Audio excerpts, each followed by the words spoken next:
This video is powered by the pros at Pascal Air Plumbing and Electric. Arkansas owned, Arkansas operated. GoPascal.com. Since you got back from Europe, what have been, some of the areas of emphasis for each of you individually, and then where do you feel like you've seen growth as a team? I think individually, since I got back from Europe, I had an efficient, tour inside, but, I could have shot way more threes, and coach them said, they need me to shoot those. So I think a big thing was just being more aggressive on offense and rebound the ball more for me. For me, just limiting turnovers and working on finishing. They know I can finish at the rim, but I was messing up on that overseas. So just focusing more on that, which I feel like I've got better with since I've been back. As a team, focus on the turnovers, limiting turnovers, and finishing. And obviously improving our three-point percentage has been a big emphasis. You guys, especially the last two games, got better defensively overseas. Also rebounding. I think both of you guys were two of the top rebounders through the event. Talk a little bit about defense and rebounding, not only what you thought you did over there and then coming back and what you've improved on maybe in practice. We've just been emphasizing rebounding on drills, like all the things that coach saw that we did bad on overseas, we obviously done put it into practices, and that's been a big part. I know I rebounded well as a guard, and Trevon, he picked it up over the last couple of games. So it's just been an emphasis, and we've been working on it every day. The defensive rebound would be, a big thing for us this year. Personally, I came out slow in the first two games. So stuff like that won't be able to happen during the season. I know that Coach must like to play small ball, so I know I'm going to be playing a 5 a lot, so they're going to count me for rebounds a lot. So I'm just going to have to pick it up in that order. Curious for both of you guys, what you like most about playing with AB and then away from the floor. Just kind of what's he like personality-wise? I know before you guys went on the trip, I think Eric joked and called him the world traveler because he was in Tijuana not too long ago. Just what are you guys' impressions of him on and away from the floor? I would say on the court, it's just crazy playing with, a guy that length. He's 6'7", 6'8", whatever you want to call him on the court. He plays guard, he plays point guard. So that's just crazy to have somebody out there like that. He catches lobs on the backside like a wing. So it's just crazy to play with him, somebody that, versatile on the court. And then off the court, great personality. I got really close with him on the foreign tour, just great kid, great personality. Sounds like you got some stories from the tour with him. Yeah, there's some stuff that I'm not going to disclose. I would say on the court, he's just a unique player, 6'7", 6'8", good guard skills. Probably going to be one of the more athletic PGs in the country this year. Can score, can facilitate really well at his young age, so it's really fun. And off the court, he's a cool guy. We actually been hanging out a lot lately, and he's cool. That's all I'm gonna say. Eric said that I think you got a bunch of guys through the airport security in an efficient way when he and his wife and whoever were having trouble. I guess when you guys were going from Spain to Italy, were you guys some of the guys he helped get through, and what did he do to make it work so well? Yeah, it was actually like me, the twins, Devo, and I don't remember who else was there. Maybe Jalen. He just been through so many. He's from Germany. That's what he told us. And I know he's been overseas a couple of times. So he just knew what to do. We was all confused, but he knew what to do, and he got us where we needed to go. No. And then you guys obviously had the 10 practices and the 4 games. So this is, the fact this is going to be the first, fall practice, I guess, or preseason practice. Maybe it's a little different because you guys have already done quite a bit together. But what are y'all looking for now that, I think Eric calls it training camp. Now that that's going to start, what are y'all looking for out of that? I think the big thing for us, we've been practicing since we got here. So, that's nothing new. That's not going to change. It's just going to be a little longer. But, during our training camp, or everyone want to call it, our extended practices, I think we just need to have a lot of energy. Games are coming up soon. So I think high energy and high enthusiasm will be good for us right now. Yeah, piggyback on Trevon, we already know what coach expect from us. We've been here for I don't even know how long, so we already know what he expect. The practice is just going to be a little longer. He's going to want intensity the whole time, and everything will be good. You guys did a lot of good things in Europe, but I think 30 turnovers the last game, and I know the 3-point shooting wasn't what you want. Well, why do you think the 3-point shooting one is good and the turnovers piled up? And then what do you think y'all need to do to get those to more, to better numbers on both stats? I think with both of them, I mean, the good thing is, we had that foreign tour in August, so we have a lot of time, got a lot of time between then and the season to, get better, improve our 3-point shooting, get stronger with the ball. I think that was a big thing. AB and Nick, they're tall guards, so when guys get up into them, they just had, everybody has to get lower with the ball. So turnovers were a big thing.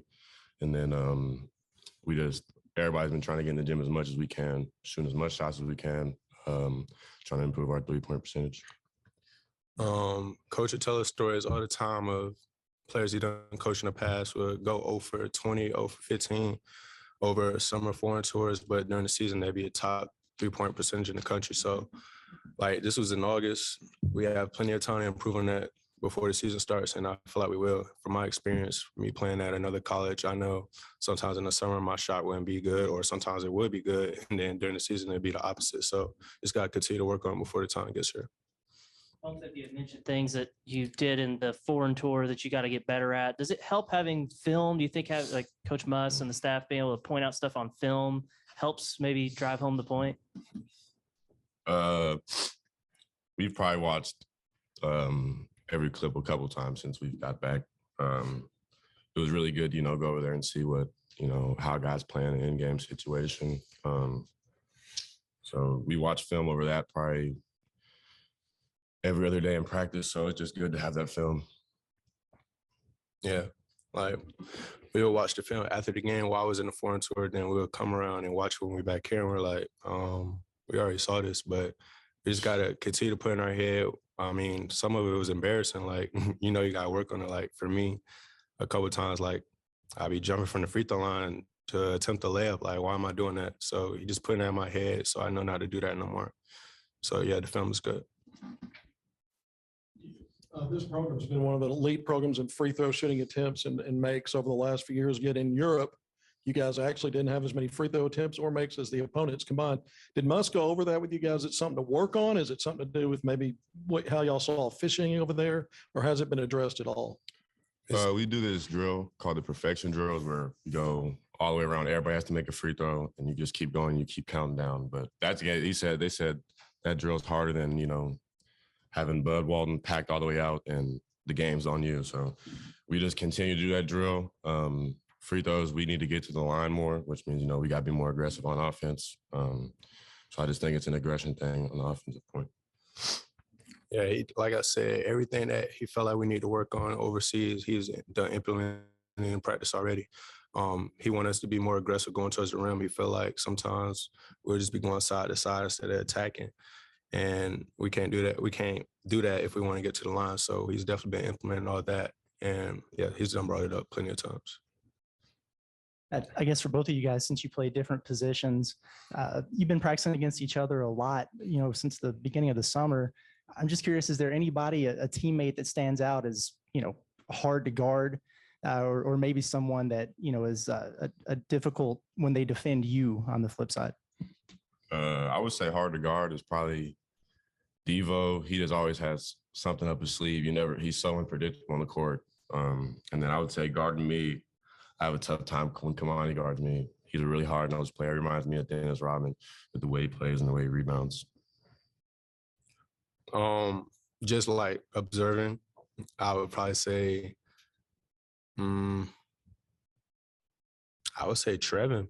I mean, when he finds the right mismatch and he's doing what he's supposed to do, he puts the balls in the hole. And I'll say AB. Sometimes he makes the right reads and he'll just get by his defender without even having to run the play. So just observing, that's what I would say.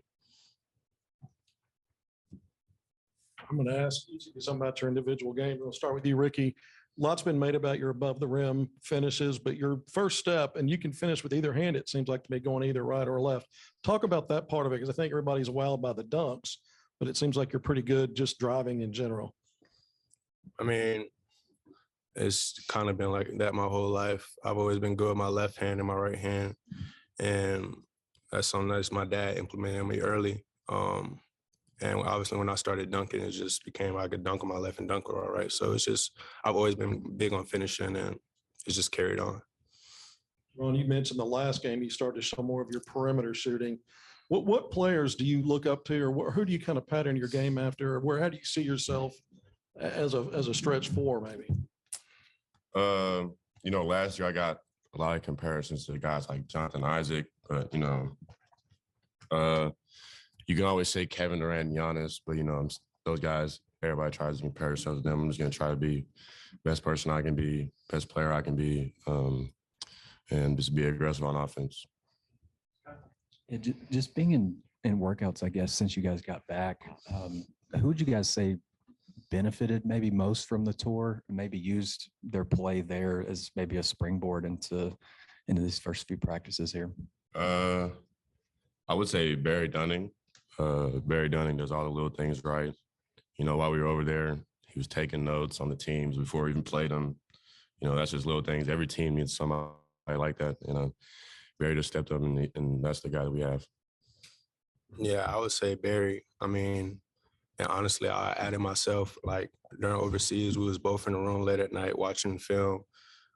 He was over there with his notepad taking notes. We was just up late when we had a game next day watching film, just trying to figure out what the next opponent had, what we did the game before. And so I'd definitely say Barry. Coach Musselman has said before that this is the youngest team he's coached maybe ever. Do you guys feel that too? And how does that kind of change things as far as the way this team is organized? Yeah, I agree. Like I felt like I told y'all this before. It took me a while to realize I was one of the older guys on the team. Yeah, about 5, 6, 7, 8 freshmen. I don't even know. And we got Trevon. I don't know. He's probably one of the only sophomores. So it's a young team, and Coach said he's not used to it. So I know he makes his own adjustments with that. But at the end of the day, we just got to buy in. He's used to coaching older guys, so we got to be mature. I would say, when you have 6 freshmen, I was a freshman last year, so I'm still an underclassman. So, but me having a season, of SEC basketball under my belt, I feel like I can, what little knowledge I have, I try to share on these guys. Even Ricky, he didn't play in the SEC last year. So me just, telling him, for example, he's jumped from the free throw line. That's crazy, but, when you get in there in the SEC, that's a 2-foot finish. You got to go off 2. So it's having a little bit of experience in SEC and being able to help young guys. That's kind of where I'm at. Arkansas is ranked number 6 in preseason blue ribbon. I think Kentucky's 4, but you guys, I'm sure, will be in the top 10 when AP and USA Today and the other whatever other polls you want to look at come out. What do you guys think about that? What's your reaction to that? Maybe Trevon, you can take that first. Preseason, man, you can never tell because nobody's really shown anything yet. We still got to go out there and prove ourselves. But there's no doubt in my mind I wouldn't take any other team over us. So just going into the season knowing that shouldn't even really be thinking about where we're ranked at. We just go in and play every game and it'll show. For me, it's really exciting. I mean, my last 2 years, I've just been trying to touch 25. I know it's really exciting to just be on that team where we're ranked high. But I know how it is on the opposite end because I know playing on an underdog team like Wichita State, we was always trying to play our hardest when we played a team that was in top 25. So I know that's going to be on the opposite end. Everybody's going to bring us our best no matter who we play. So we just going to have to be ready for that. With the turnovers, how much of that do you think was the fact you got so many young players, so many new players? I mean, Ricky, you're an older guy, but you're new with all these guys. How much of that do you think was the newness and getting used to each other? And then how much the more you guys, work together, practice, that you'll get that ironed out? I mean, it's definitely a thing we're new. I mean, to be honest, we don't scrimmage that much. So playing overseas was really like our first time really playing together with some of the different lineups. And I feel like that was definitely a big part, just getting chemistry, knowing what people can and cannot do, knowing where to throw the ball, knowing who to throw it to at the right time. It's all just a big part of chemistry. You got hit it on the head. You guys are, you look back at last year, I know, Trevon, you're a big guy, but Eric says you're a pretty good three-pointer. Ricky, I think you shot a pretty good three-point percentage at Wichita. How much do you guys think you can help? Because Nick was really the only guy that shot real well over in Europe, but obviously it's got to be more than him. How much do you think you two guys, and who else do you see maybe being three-point contributors? I would say definitely Jordan Walsh. You guys seen him, you know, he hit that fadeaway shot. That was a tough shot to hit. So he can definitely hit big-time shots. He's a big-time three-point shooter. So, you know, in the season, we'll definitely be looking to him for, you know, three-point shots. And Ricky, yourself, and Trevor, what about yourself too? Because you're a guy that's proven he can do it, I think. I think with me is just actually just shooting because, you know, I'm very confident in my shot. It's just in the game. I don't know. I'm such a basket-minded person. You know, last year being a basket-minded person, but coach and already talked to me multiple times. I'm gonna have to get out of my side of my shell and be able to, you know, step out and shoot the ball and, you know, be confident shooting the ball and be more aggressive on offense. And Ricky, how about your three-point shooting, and then who else you think might be able to help out? Yeah, I'm literally on the same path as Trevon. Coach Smart, Coach Gus, they'll always just be telling me, like, shoot the ball, like, because I like to pump fake and maybe drive or shoot a pull up. Just be like, shoot the ball, AB be on me, everybody be on me. So I just been working on that lately, and I've been hitting some in practice a lot lately. So I think I at myself, and then I know Barry has been hitting a lot lately, and I would say Jay Walsh and Trevon and AB. And going to the first day of full practice, as coach said, what he wants to do today with you guys individually or as a team? Go ahead. It was probably a surprise. Like I said, we're probably gonna do the same stuff, maybe just a little longer, add some more station work. But to be honest, I'm new here. Trevon's new here. I really don't know. Yeah, so in for a surprise.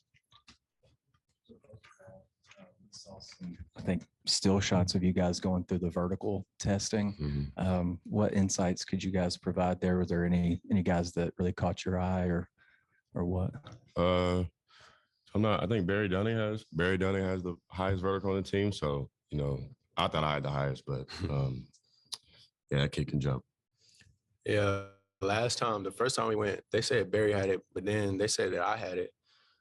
And then this time Barry had it. I think either me or Trevon were second. I don't even know. But yeah, Barry got it again. So. Are there any surprises there? True, Barry. Barry is a surprise. Barry's a surprise. I really don't. He really doesn't show athleticism that much. I mean, he'll do a regular dunk, smack the backboard. That's about it. But he was top two both times. So. Yes, Trevon, kind of on a personal note, just kind of what motivates you personally and drives you and kind of what makes you tick? I think just what drives me is, you know, I just don't, you know, want to be one of those 1%er guys that make it to the league. And, you know, when guys make it to the league, you know, it's 2 or 3 years. It's hard to be in the NBA. You know, that's my end goal, is to be in the NBA. So just what kind of motivates me is to not be one of those regular guys that, you know, just goes through the college process, plays 1-2 years in the NBA, and then, you know, never hear about him. That's going to be a long-term guy. Final question, Bob? When you always talking about Kamani being like Dennis Rodman, was that you, Trevor? I can't remember. If he's okay. Could you guys mind going a little deeper on him, because he's known for being. I remember before you all were here a couple of years ago, Eric, when he was redshirt, and Eric said they kind of had to hold him back in practice sometimes because I guess he was so aggressive, didn't want him to hurt somebody. What do you think about his attitude and his game? And I think a lot of people also thought, well, maybe all these newcomers, Kamani's going to kind of get pushed in the back. And in Europe, he was one of your best players. What do you all just think about his game and about his aggressiveness and just what he brings to the table? Because he is an older guy. In practice, you know, you don't really see it how he plays in the games. You know, when he was in Europe, that was a different type of person I've never seen. You know, I've been practicing against him all summer. You know, we got to Europe and, you know, he played like a dog. You know, that's why I call him. Ever since then, you know, people ask me, well, who's number 20? I was like, oh no, that kid plays like, I mean, that guy plays like Dennis Rodman. I don't know. He just, after every loose ball, he's not scared of anybody. You know, he's not backing down from any challenge. So that's kind of what I get from Kamani. Yeah, hit that right on the head. He really don't care about scoring. He's actually a really good passer when he makes the right reads. He's just a dog, like Trevon said. He's gonna get every loose ball. I didn't seen him literally get about 5 offensive rebounds by himself. Somebody miss, he get it. Somebody miss, he get it, kick it back out. So that's what we gonna need that at the end of the day. So yeah, he's gonna be a big part. Like you say, you really don't see it in practice, but the game, it was just a a different commodity. Online is the fastest and easiest way to wager on all your favorite sports, contests, and events with first-to-market odds and lines. Find reviews and news for every league, including Major League Baseball, NFL, NBA, NHL, combat sports, esports, and even golf. BetOnline continues to be the top online resource for all your sports information, from live in-game betting, props, and futures. Head to BetOnline today or use your mobile device to join today and make your first sports bet. Use our promo code BELIEVE50 to receive your 50% welcome bonus on your first deposit. That's BELIEVE, BLEAV 50. That's BELIEVE, BLEAV 50. Bet online, where the game starts.